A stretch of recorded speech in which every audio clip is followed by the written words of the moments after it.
গতকাল দিবাগত রাতে এরকম একটা ঘটনা ঘটেছে যেটাকে আমি অন্তত বিশ্বাস করি এটা বিচার বহির্ভূত হত্যাকাণ্ড। তার মানে আইনশৃঙ্খলা রক্ষায় ব্যর্থ সরকার এখন বিচার বহির্ভূত হত্যার মাধ্যমে আইনশৃঙ্খলার উন্নতি করতে চাইছে কিনা সেই প্রশ্ন আমাদের সামনে হাজির হয়েছে। আমার এর আগে আর চোখে পড়েনি এ ধরনের কোনো ঘটনা ঘটেছে, কিন্তু একটা তথ্য আপনাদেরকে আমি কয়েকদিন আগে একটা ভিডিওতে দিয়েছিলাম, যখন যুবদলের একজন কর্মী যৌথ বাহিনীর হাতে গ্রেফতার হয়েছিলেন এবং আটক অবস্থায় নির্যাতনের মুখে হেফাজতে থাকা অবস্থায় নির্যাতনে মারা গিয়েছিলেন, তখন এই তথ্য আপনাদের জানিয়েছিলাম। ডয়েচে ভেলে বাংলা একটা চমৎকার রিপোর্ট আমাদেরকে জানিয়েছিল, যেটা আসলে আইন ও সালিশ কেন্দ্রের রেফারেন্স দিয়ে, সেটা হচ্ছে 17 জন মানুষ হেফাজতে মৃত্যুবরণ করেছেন, কাস্টোডিয়াল ডেথ। কিন্তু বিচার বহির্ভূত হত্যাকাণ্ড আমি মনে করতে পারি না গত 6 মাস বয়সী বা এই যে সরকারটা গেল 7 মাস হতে যাচ্ছে, যেটার সামনে 6.5 মাস হয়ে গেছে, সেই সরকারটার সময় কোনো বিচার বহির্ভূত হত্যাকাণ্ড ঘটেছে। একটা জিনিস একটু শুরুতে বলে রাখা ভালো, আমি আগেও একদিন বলেছিলাম হেফাজতে যে মৃত্যু সেটা আর বিচার বহির্ভূত হত্যাকাণ্ড আসলে একই না। কেউ কেউ আমরা এটাকে একই করে ফেলার চেষ্টা করি, কেউ কেউ বলেন। দুটো ভিন্নতা হচ্ছে এই জায়গায়, যখন বিচার বহির্ভূত হত্যাকাণ্ড হয় সেটা পরিকল্পিতভাবে কাউকে নেওয়া হয় এবং তাকে হত্যা করা হয়।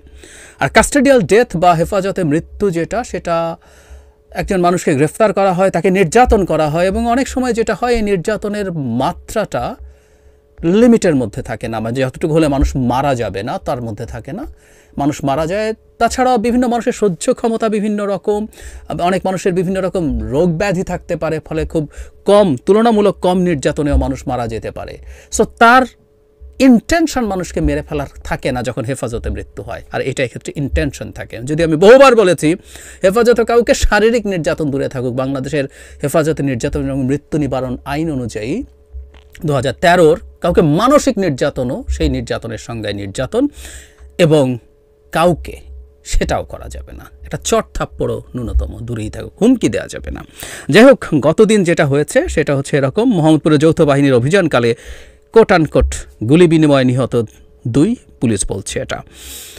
এটা তারা যে ন্যারেটিভ আমাদের সামনে আসে আমি পড়ি। মোহাম্মদপুর থানার পরিদর্শক হাফিজুর রহমান প্রথম আলোকে বলেন, রাত 1টার দিকে যৌথ বাহিনী চাঁদ উদ্যান এলাকায় অভিযান চালাতে যায়। এ সময় যৌথ বাহিনীকে লক্ষ্য করে গুলি ছোঁড়েন সন্ত্রাসীরা। যৌথ বাহিনীও পাল্টা গুলি চালায়, এতে সন্ত্রাসী জুম্মন সহ 2 জন নিহত হন। এই ঘটনায় যৌথ বাহিনীর 2 সদস্য আহত হয়েছেন। ঘটনাস্থল থেকে 5 জনকে আটক করেছেন। হাফিজুর রহমান আরও বলেন, পরে পুলিশ ঘটনাস্থল থেকে গুলি ভর্তি একটি পিস্তল, একটি চাপাতি উদ্ধার করে। লাশ উদ্ধার করে শহীদ সোহরাওয়ার্দী মেডিকেল কলেজ মর্গে পাঠানো হয়েছে। তারা যান, পুলিশকে লক্ষ্য করে গুলি করে, যৌথ বাহিনীকে লক্ষ্য করে তারাও পাল্টা গুলি করেন এবং তাতে মারা যান। মানে আমরা শেখ হাসিনার সময়ে এই বিচার বহির্ভূত হত্যাকাণ্ডের 2-3টা ভার্সন পেয়েছি, এটা একটা ভার্সন। তারা কেউ সন্ত্রাসীরা ওখানে অপরাধ সংগঠনের পরিকল্পনা করছে জেনে অভিযানে যায়, তাদেরকে গুলি করে, তারপর তখন পাল্টা গুলি হয়, মারা যায়। তার আগে আরেকটা গল্প ছিল এরকম, একজন সন্ত্রাসীকে ধরা হবে, তাকে নিয়ে অস্ত্র উদ্ধারে যায়, তখন সেই জায়গায় আগে থেকে ওত পেতে থাকা সন্ত্রাসীরা পুলিশকে লক্ষ্য করে গুলি করে, র্যাবকে লক্ষ্য করে গুলি করে, তারাও পাল্টা গুলি করেন। এই গুলির মধ্যে যাকে নিয়ে যাওয়া হয়েছিল সে পালাতে যায় এবং পালাতে গিয়ে গুলিবিদ্ধ হয়। সো এই গল্পটার মধ্যে হাস্যকর অনেকগুলো এলিমেন্টস আছে। পরবর্তী গল্প যেটা আমরা আজ শুনলাম সেটা আমাদের সামনে এসে হাজির হয়েছে। সুতরাং যে কথাটা বলছিলাম, এটা একটা বিচার বহির্ভূত হত্যাকাণ্ড। আমরা এসব ফালতু গল্প আসলে বিশ্বাস করি না। এটা খুবই ফ্রাস্ট্রেটিং। ডক্টর ইউনূসের সরকারের সময় আমরা এই জিনিসটা দেখছি, এবং যৌথ বাহিনী যখন অভিযানে নেমেছে তখন এই আলাপটা আমি করেছি, টকশোতে বলেছি, কলামে লিখেছি, ভিডিওতে বলেছি। এই বিশেষ অভিযান বিষয়টাকেই সন্দেহের চোখে আমরা দেখি যখনই কোনো বিশেষ অভিযান হয়েছে। আমি একটা কলাম লিখেছি প্রথম আলোতে, সেখানে চলো যায় যুদ্ধে মাদকের বিরুদ্ধে বলে যখন সোশ্যাল ক্যাম্পেইন করে এরপর অভিযানে নামা হলো, তার রেজাল্ট হচ্ছে 6 মাসের মধ্যে 200 মানুষকে গুলি করে হত্যা করা হয়েছিল। এর আগে বিএনপির সময় 2001 অপারেশন ক্লিন হার্টে 35-40 জন মানুষ হার্ট অ্যাটাকে হেফাজতে মারা গিয়েছিল। এই বিশেষ অভিযানগুলো খুবই খারাপ জিনিস, এবং এই জিনিসটা প্রমাণ করে যে নিয়মতান্ত্রিক আইন শৃঙ্খলা রক্ষা হয়নি, তাই এখন সকল একটা বিশেষ অভিযান লাগছে। যাই হোক, বিশেষ অভিযান সরকার মনে করছে করুক, কিন্তু একটা বিচার বহির্ভূত হত্যাকাণ্ড আসলে আমরা দেখতে প্রস্তুত নই, এবং যেটা ঘটেছে এটারও পদক্ষেপ নেওয়া উচিত। আর যদি পদক্ষেপ না নেওয়া হয় তাতে একটা জিনিস বোঝা যাবে, সেটা হচ্ছে এই সরকার এটাকে এন্ডোর্স করছে। সুতরাং এটার ব্যাপারে সরকার কি ব্যবস্থা নিয়েছে, যেমন এর আগে যুবদল নেতার ক্ষেত্রে যেহেতু প্রচুর শোরগোল হয়েছিল, এর আগে আরও 16টা হয়েছে, সেটা নিয়ে কিছু হয়েছে বলে দেখিনি, কিন্তু যুবদল নেতা যেহেতু হেফাজতে মৃত্যু হয়েছে সেখানকার ব্যাপারে কিছু ব্যবস্থা নেওয়া হয়েছে বলে আইএসপিআর আমাদেরকে জানিয়েছে। কিন্তু এই ক্ষেত্রে কি ব্যবস্থা নেওয়া হয়েছে, কিভাবে তদন্ত হচ্ছে, সেক্ষেত্রে ইনস্ট্যান্টলি ইমিডিয়েট কী কী স্টেপস নেওয়া হচ্ছে, সরকারকে এটা জানাতে হবে। না হয় আমরা এটা নিশ্চিত হয়ে যাব যে সরকারি কেন্দ্রীয়ভাবে সিদ্ধান্ত নিয়ে এই এক্সট্রা জুডিশিয়াল কিলিং শুরু করেছে। এই বিভৎসতা বাংলাদেশে হতে পারে না। আজ না, যখন প্রচুর মানুষ, অনেকবার বলেছি, প্রচুর মানুষ হাততালি দেয়, মিষ্টি খায় সোকল্ড ক্রস ফায়ার নিয়ে, তখন এর বিরুদ্ধে ব্লগে লিখেছি, গালি খেয়েছি, লিখেছি। আমি এটা কন্টিনিউ করে যাব। লাকিলি 1-1.5 দশকের পরে এসে, 1.5 দশক পরে এসে দেখছি মানুষ এখন অনেকেই এই জিনিসটা যে অসভ্য, এই জিনিসটা যে বর্বর, এই জিনিসটা যে একটা স্টেটকে স্টেট রাখে না, এটা বুঝে যায়। আমি খুব অবাক হই যে ডক্টর ইউনূসের সরকারও কি এটা বুঝবেন না। বিচার বহির্ভূত হত্যাকাণ্ড আদতে রাষ্ট্রের দুর্বলতা ইন্ডিকেট করে। একটা রাষ্ট্র তখন রাষ্ট্র হয়ে ওঠে যখন সে বিচার করতে পারে। একটা রাষ্ট্র তার একটা উইং দিয়ে অপরাধীকে ধরবে, সেটা শাসন বিভাগ, পুলিশ ধরে আনবে এবং সে বিচার ব্যবস্থার হাতে সোপর্দ করবে এবং সেই বিচার ব্যবস্থা তার বিচার করবে, তখন এটা রাষ্ট্র হয়ে ওঠে।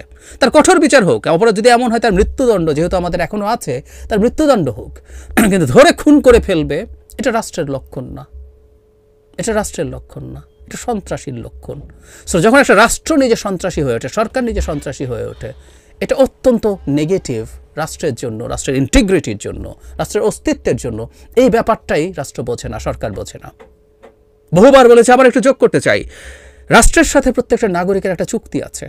একটা কোয়ার্সিভ ইনস্টিটিউটের অধীনে নাগরিক যায় তার কতগুলো চুক্তির ভিত্তিতে। এর মধ্যে একটা গুরুত্বপূর্ণ চুক্তি হচ্ছে সে ন্যায় বিচার পাবে। সে অপরাধ করলেও ন্যায় বিচার পাবে। এমনকি যে অপরাধের ভিডিও ফুটেজ আছে, সেই অপরাধেরও সে ন্যায় বিচার পাবে। তাকে ধরে নিয়ে গিয়ে ঠান্ডা মাথায় খুন করা যাবে না। আমি অনেকবার একটা এক্সাম্পল দিয়েছি, আবারও দেই। বরগুনায় রিফাত নামে একজনকে খুন করেছিল কয়েকজন মিলে, সেটার ভিডিও পাওয়া যায়। নয়ন বন্ড নামে একজন মূলত এটার নেতৃত্ব দিয়েছে এবং তার ওয়াইফ মিন্নি, রিফাতের ওয়াইফ। এসব নিয়ে আমরা অনেক গল্প দেখেছি। তো ভিডিও তো ছিল, নয়ন যে তাকে কোপাচ্ছে এবং সেই কোপানোতে যে মারা গেছে, ক্লিয়ার ভিডিও আমাদের সামনে আছে। কিন্তু নয়ন বন্ডকে পরদিন বা তার পরদিন বিচার বহির্ভূতভাবে হত্যা করা হয়। অবশ্য নয়ন সেরকম সামর্থ্যবান পরিবারের লোক ছিল না বলে তাকে হত্যা করা হয়েছে। ওই কোপাকুপিতে থাকা অন্যদের কিন্তু সেটা করা হয় না। যাই হোক, নয়নকেও এভাবে বিচার বহির্ভূতভাবে হত্যা করা যায় না। আমরা ভিডিও দেখার পরও তাকে আনতে হবে, বিচার হবে, সাক্ষ্য প্রমাণ হবে, সব কিছুর পর তার ফাঁসি হলে ফাঁসি হবে। এর বাইরে কোনো কিছু এই রাষ্ট্রে আর হতে পারে না। এই বিভৎসতা এই রাষ্ট্রে চলতে পারে না, কোনোভাবেই না। ডক্টর ইউনূসের সময় এরকম ঘটনা ঘটবে, 17টা কাস্টোডিয়াল ডেথের পর 2টো extra judicial killing, it's too high, too high. আমরা এটা মেনে নেব না। আগামীকাল ছাত্রদের দল ঘোষিত হতে যাচ্ছে। এর মধ্যে আমরা দেখেছি নিশ্চয়ই সাবেক শিবির বলে যে একটা বর্গ তৈরি হয়েছে এই দলটার ভেতরে। তাদের খুব গুরুত্বপূর্ণ দুজন নেতা, জনাব জুনায়েদ এবং জনাব রাফে, সেখানে থাকছেন না। দীর্ঘদিন বেশ ডিবেট হয়েছে, নট অনলি ডিবেট, কিছুটা সংঘাত হয়েছে অভ্যন্তরীণভাবে এবং এ দুজন নিজেদেরকে সরিয়ে নিলেন। আমরা পত্রপত্রিকায় দেখছি তারা তাদের এটা জানিয়েছেন ফর্মালি, কিন্তু তারা যে বর্গটার কথা বলছে এক্স শিবির, তারা যে সবাই নেই তা নয়। নতুন কমিটিতে আমি পত্রিকায় দেখলাম যে এদের আবার অনেকেই থাকবেন, সেটা দেখা গেল। দলটা কেমন হয়, কি হয়, সেটা নিয়ে কথা বলবো, কিন্তু এই যে ডিভাইডেশন, এটা নিয়ে একটু কয়েকটা কথা বলতে চাই। তার আগে একটু ক্লিয়ার করে রাখা ভালো, ছাত্রদের দল যখন বলি, এটা আসলে মানে জেনারেলাইজ করছি আমরা অনেকেই, এটা আসলে খুব মনোলিথিক না। শেখ হাসিনার পতনের জন্য ছাত্ররা যেভাবে মাঠে নেমে এসেছিল, তাদের একটা অংশ এই ছাত্রদের মধ্যে আছে। এমনকি আমরা গতকাল ঢাকা ইউনিভার্সিটিতে দেখেছি একটা নতুন ছাত্র সংগঠন যখন তারা তৈরি করতে যাচ্ছেন, সেখানেই দেখেছি যেখানে অনেকে এক্সক্লুডেড হয়েছেন, প্রাইভেট ইউনিভার্সিটির স্টুডেন্টরা, মাদ্রাসা স্টুডেন্টরা, নানাভাবে বিভিন্ন অনার্স কলেজের স্টুডেন্টরা তারা এক্সক্লুডেড হয়েছে। সুতরাং ছাত্র বলতে যে বর্গটাকে বোঝায়, যারা পলিটিক্যালি অ্যাফিলিয়েটেড ছিলেন, মানে ঘোষিত শিবির বা ছাত্র দল, তারা তো নেই, সাধারণ ছাত্ররা নেই, এর মধ্যে অনেককেই এক্সক্লুড করা হচ্ছে। তো একটা নির্দিষ্ট বর্গের স্টুডেন্টদের দল তৈরি হচ্ছে, আমরা এভাবে বলবো। স্টুডেন্ট এবং ইয়াং অ্যাডাল্টস, ইয়াং প্রফেশনালস আমরা এভাবে বলবো, তাদের দল আসছে, তাদের দল নিয়ে পরে কথা বলবো। কিন্তু যে প্রসঙ্গটাতে আসছে চেয়েছিলাম যে তাদের সমস্যা, এবং সমস্যাটা সম্ভবত অনেক গভীরেই প্রবেশ করেছে। আমরা খেয়াল করলাম যে এই যে দুজনের কথা বললাম, যে দুজনে বেশি আলোচিত হয়েছেন কারণ তারা খুব বড় পদে ছিলেন, জনাব জুনায়েদ এবং জনাব রাফে, এই দুজনই ঢাকা ইউনিভার্সিটির ছাত্র শিবিরের সভাপতি ছিলেন। দেখা গেল হঠাৎ করে তারা দুজন চীনের একটা বাংলাদেশি রাজনীতিবিদদের একটা প্রতিনিধি দল যাচ্ছে, তার অংশ হয়েছেন। এবং সারপ্রাইজিংলি দেখা গেল যে এই দুজন আসলে জাতীয় নাগরিক কমিটি থেকে গিয়েছেন বলে যে শোনা গেছে সেটা নয়। আমি একটু একটা স্টেটমেন্ট পড়ি, এটা আজকের পত্রিকায় এভাবে বলা হয়েছে, তারা রীতিমতো স্টেটমেন্ট দিয়েছেন। সম্প্রতি কিছু গণমাধ্যমে প্রকাশিত সংবাদে উল্লেখ করা হয়েছে, চীনের কমিউনিস্ট পার্টির আমন্ত্রণে জাতীয় নাগরিক কমিটির কয়েকজন সদস্য একটি ডেলিগেশনের সঙ্গে চীন সফরে যাচ্ছেন। জাতীয় নাগরিক কমিটি স্পষ্টভাবে জানাতে চায় কমিটি এ বিষয়ে অবগত নয় এবং চীনের কমিউনিস্ট পার্টির পক্ষ থেকে জাতীয় নাগরিক কমিটি কোনো আনুষ্ঠানিক আমন্ত্রণ পায়নি। একই সঙ্গে জাতীয় নাগরিক কমিটির পক্ষে কেউ এই ডেলিগেশনে অংশগ্রহণ করছে না বা প্রতিনিধিত্ব থাকছে না।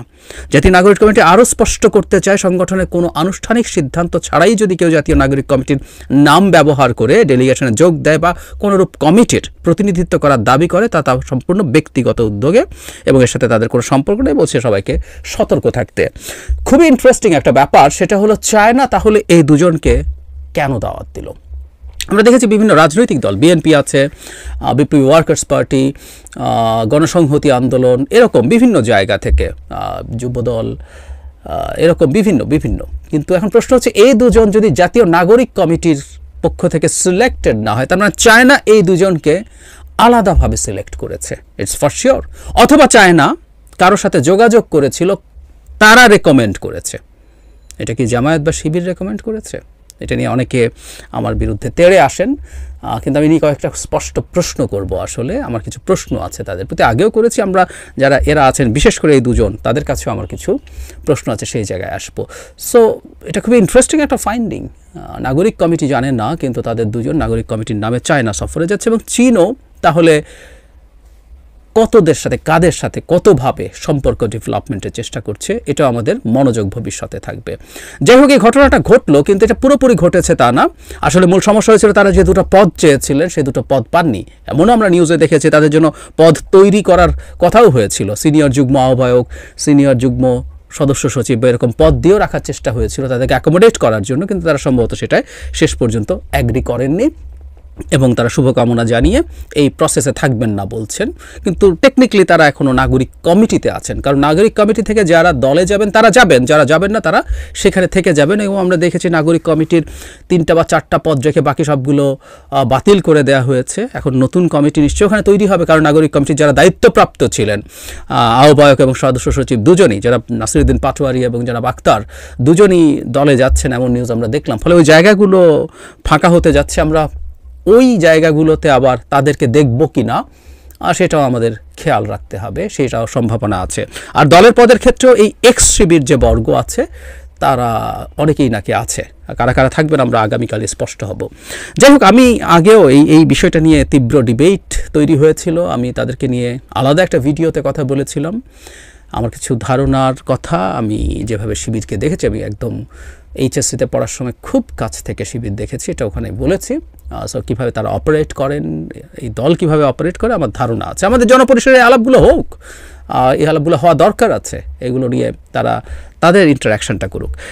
কিন্তু আমি এক্স শিবিরদের কাছে একটা প্রশ্ন করতে চাই। আমি একটু প্রশ্নগুলো করি, যদি কখনো যদি জনাব জুনায়েদ এবং রাফেকে আমি সামনে পাই, আমি তাদের কাছ থেকে এটা শুনতে চাইবো। আমার আগ্রহ আছে, কারণ আমি দেশের রাজনীতি বুঝতে চাই, বা এখানে যারা রাজনীতি করতে এসছেন, করতে চান, তাদেরও জনগণের সাথে এই ইন্টারাকশনগুলো করা দরকার, অন্তত যাদের মধ্যে এই প্রশ্নগুলো তৈরি হয় তাদের ক্ষেত্রে। আমার প্রশ্নগুলোর কথা এই দুজনকে আমি বিশেষ করে টার্গেট করছি, কারণ এই দুজন খুবই দায়িত্বপূর্ণ পদে ছিলেন। ঢাকা ইউনিভার্সিটির ছাত্র শিবিরের সভাপতি ছিলেন দুজনই।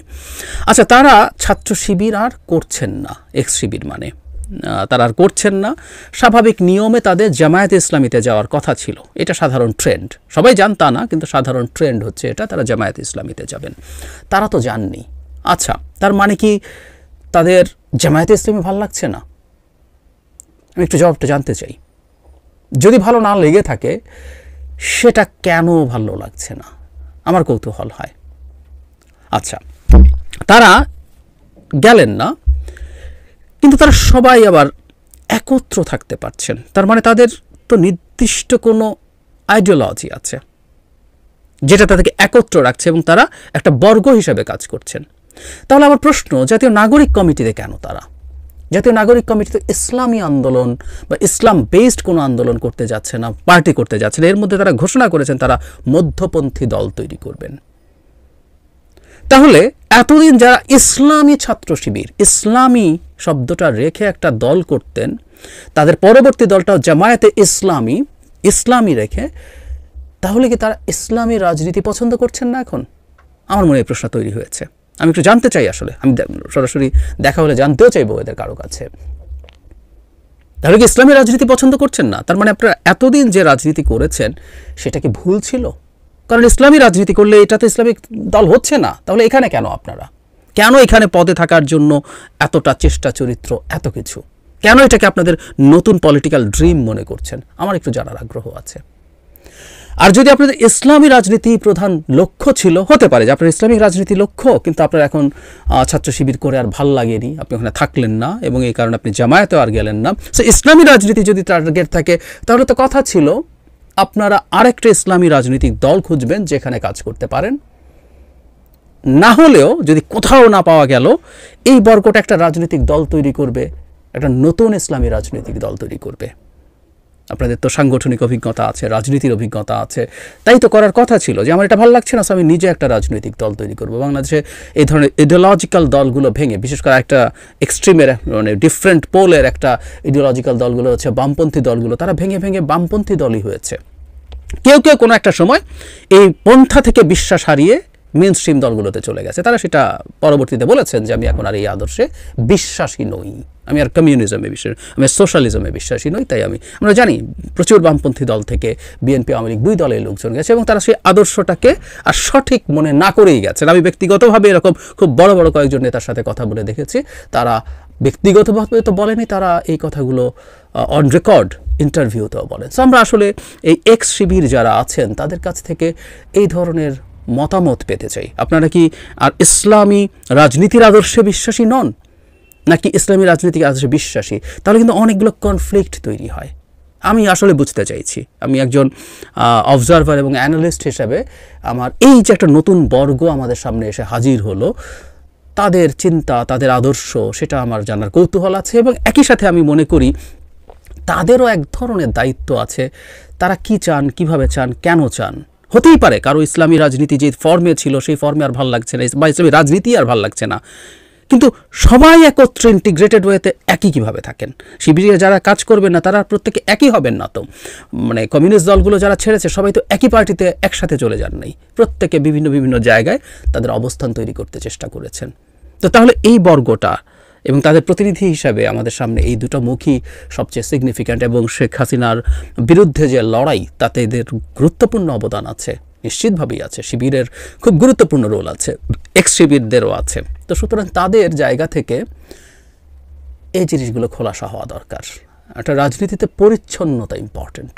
বাংলাদেশে দীর্ঘদিন রাজনীতিতে অস্পষ্টতা প্রবলেম তৈরি করেছে, আর ছাত্ররা যে নতুন রাজনৈতিক দল তৈরি করতে যাচ্ছে তাতে যারা যারা আছেন, যেভাবে আছেন, আমি মনে করি তাদের কাছে ডিমান্ড, মানে পুরনো দলগুলো অস্পষ্টতা নিয়ে চলছে, এটা মানুষের এক ধরনের অভ্যস্ততা তৈরি হয়ে গেছে। কিন্তু নতুন দলগুলো শতভাগ না হলেও, রাজনীতি টাফ জিনিস, শতভাগ স্পষ্টতা নিশ্চিত করা যায় না, অস্পষ্টতা যতদূর সম্ভব কমানো সেটা করা দরকার। আদারওয়াইজ আমি যে কথাটা আমার আগের আর্গুমেন্ট ছিল, যেটা আমার নিজের বিশ্বাসও, আসলে তারা নিজেদের পরিচয় আসলে এখন ডিসগাইজ করছেন, করে তারা এই দলটাতেও তারা ইনফিলট্রেট করছেন জামাতের হয়ে, শিবিরের হয়ে, এই দলটাকে যতটা প্রভাবে রাখা যায়। একইভাবে দল তো থাকলোই, এটার এখন একটা মাদার অর্গানাইজেশন আছে, খানিকটা বিজেপি আরএসএসের মতো। সো মাদার অর্গানাইজেশনটাতেও তারা থেকে যাবেন, থেকে গিয়ে অনেক ক্ষেত্রেই পলিসি সহ, কর্মসূচি সহ বহু ক্ষেত্রে তারা প্রভাব রাখার চেষ্টা করবেন। এটা তাদের একটা আলাদা জায়গা হলো তাদের প্রভাবের, সেটা হিসাবেই দেখার সম্ভাবনা বাড়বে। আমি নিজে অন্তত তাদের স্পষ্ট এই ঘোষণাগুলোর আগ পর্যন্ত আমি অন্তত সেভাবেই ভাবব।